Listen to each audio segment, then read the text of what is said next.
Prosseguindo na leitura, análise do artigo O Lado B do Calvinismo em Genebra,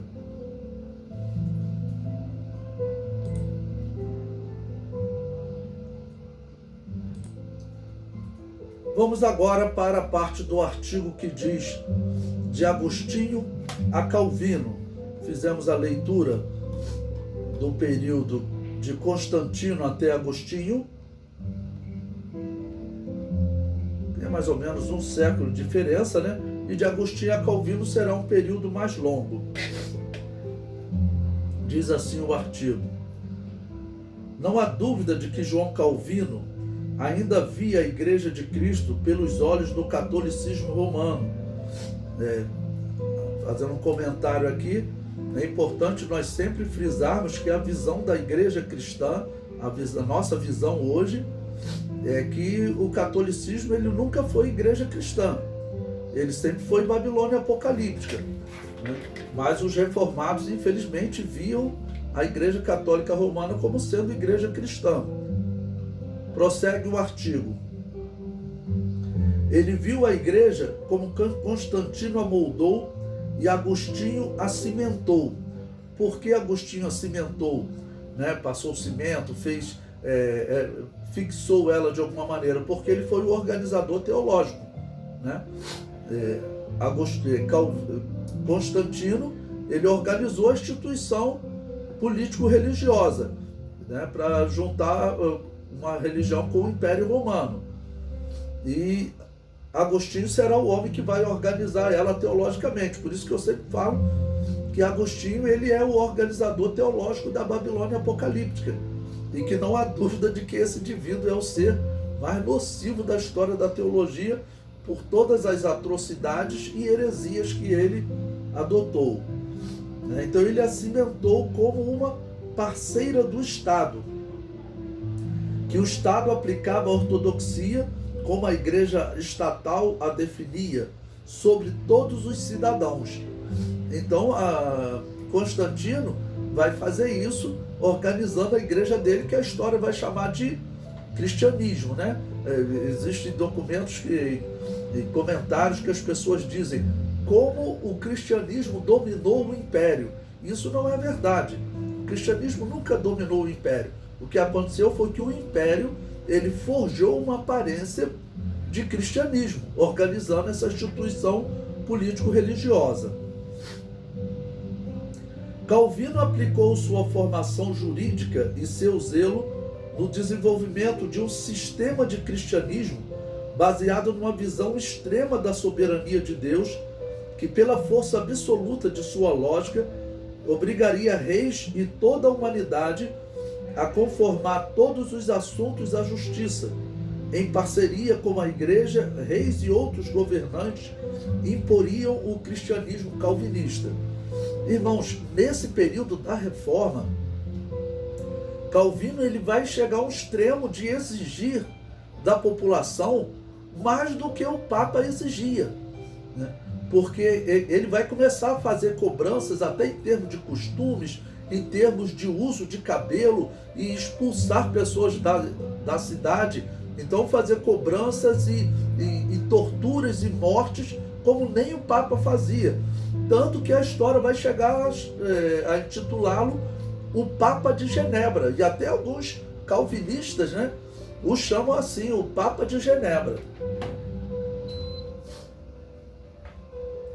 Daqueles que creram em o reino milenar de Cristo na terra, Calvino disse: a ficção é muito pueril para precisar de refutação ou para merecê-la.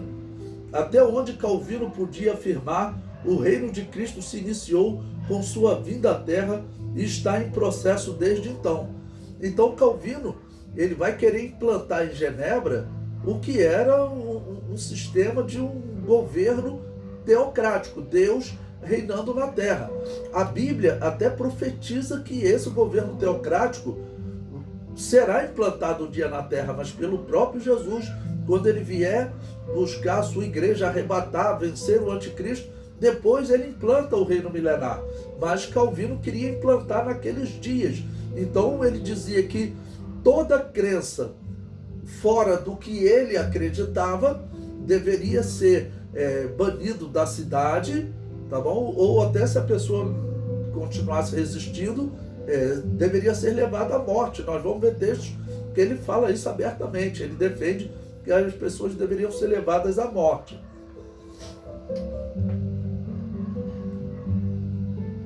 Rejeitando o reino futuro e literal de Cristo na terra, por meio de sua segunda vinda, para estabelecer um reino terreno sobre o trono de Davi em Jerusalém, Calvino aparentemente se sentiu obrigado a estabelecer o reino por seus próprios esforços, à ausência de Cristo. Ou seja, claro, porque era algo humano, né? Deus não aprovava essa atitude, até porque ela é antibíblica, antiprofética.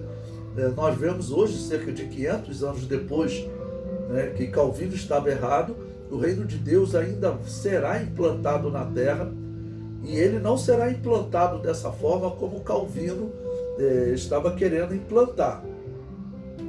Porque nós veremos que mesmo durante o milênio, a Bíblia vai profetizar, principalmente Miqueias profetiza, que as pessoas terão liberdade, que terão nações servindo a outros deuses, mas principalmente anunciado que Israel servirá ao Senhor, tá bom?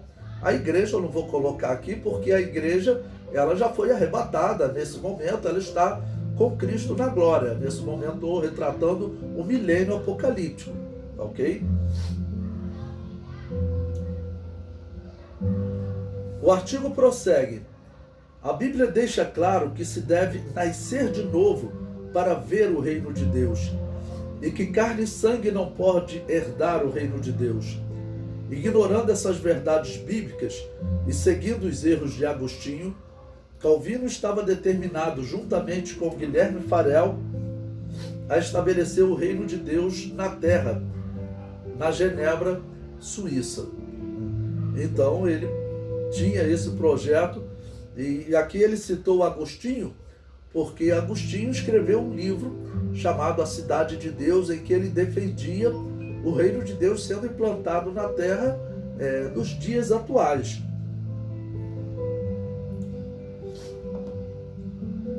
Em 10 de novembro de 1536, a confissão de fé que toda a burguesia e todos os moradores de Genebra e súditos em seus territórios deveriam jurar e aderir, e que Farel, esse amigo e companheiro de Calvino, e que Farel tinha redigido consultando Calvino, foi apresentada à cidade oficialmente.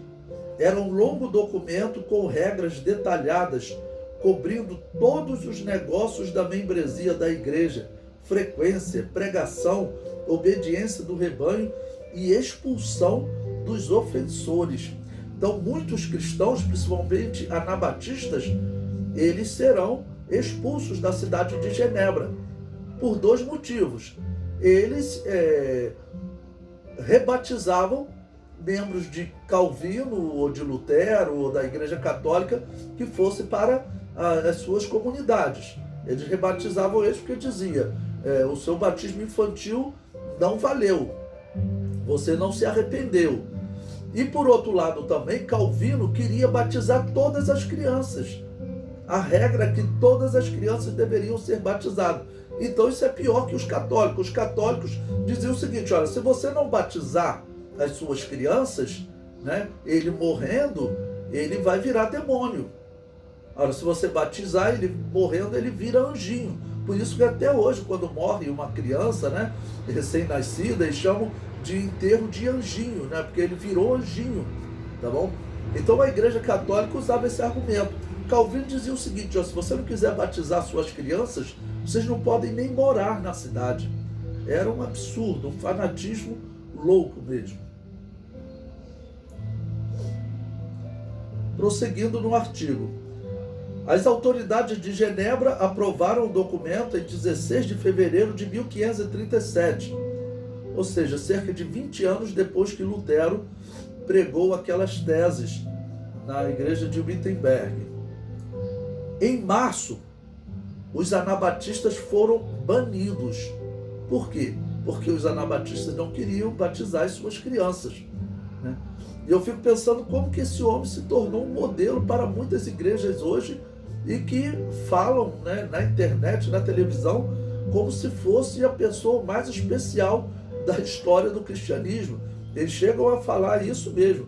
Eu estava vendo a história de um seguidor de Calvino, literalmente tem que falar assim, vou falar um cristão, mas um seguidor de Calvino, que ele pegou aquelas palavras de Jesus, ditas sobre João Batista, em que Jesus Cristo disse, né, que dos nascidos de mulher não teve ninguém semelhante a João Batista, que João Batista então era, na visão de Jesus, o maior de todos os nascidos de mulher. Ele aplica isso a Calvino, a esse indivíduo, né, intolerante, que expulsava da cidade os pais e, claro, seus filhos, né, os pais que não queriam batizar as suas crianças, porque era uma doutrina imposta. Prosseguindo, em abril, sobre a instigação de Calvino, uma inspeção casa a casa foi lançada para garantir que os moradores de Genebra abraçassem a confissão de fé. Em 30 de outubro, houve uma tentativa de arrancar uma profissão de fé de todos os habitantes. Finalmente, em 12 de novembro, um edito foi emitido declarando que todos os recalcitrantes que não desejavam jurar a reforma foram ordenados a deixar a cidade. Então, esse homem, ele estava agindo, como eu disse, pior do que a Igreja Católica, ou seja, o homem é pior do que a Babilônia apocalíptica. E sem contar que ele vai manter doutrinas da Babilônia apocalíptica, né? A reforma. Houvera variações e diferenças entre várias facções quando a reforma brotou, de Lutero a Zwinglio.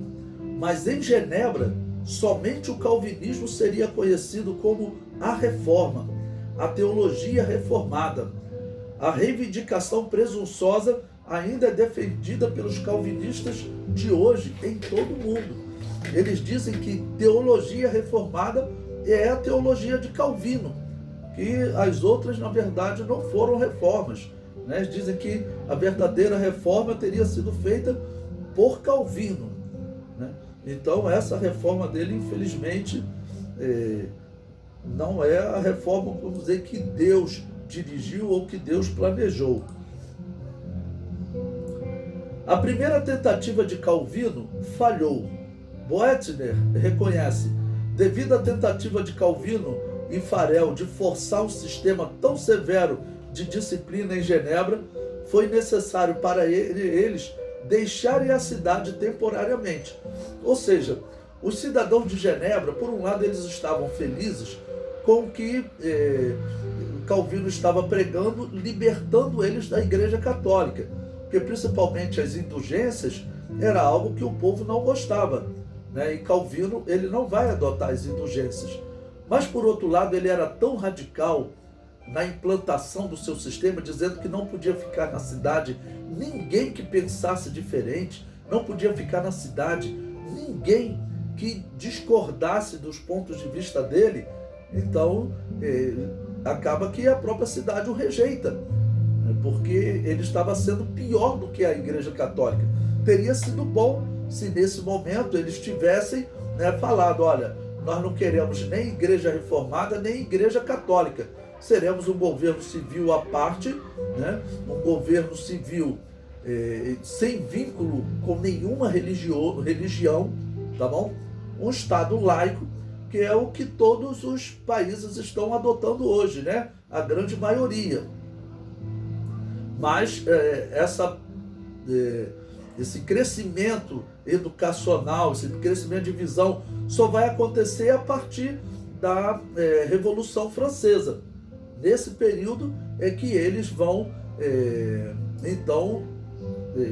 começar a separar a religião do Estado e declarar que todos têm liberdade de ter a sua crença, sem ser perseguido. Isso foi bom tanto para os judeus quanto para os verdadeiros cristãos, que nesse período estavam sendo perseguidos tanto pelos reformados quanto pela Igreja Católica.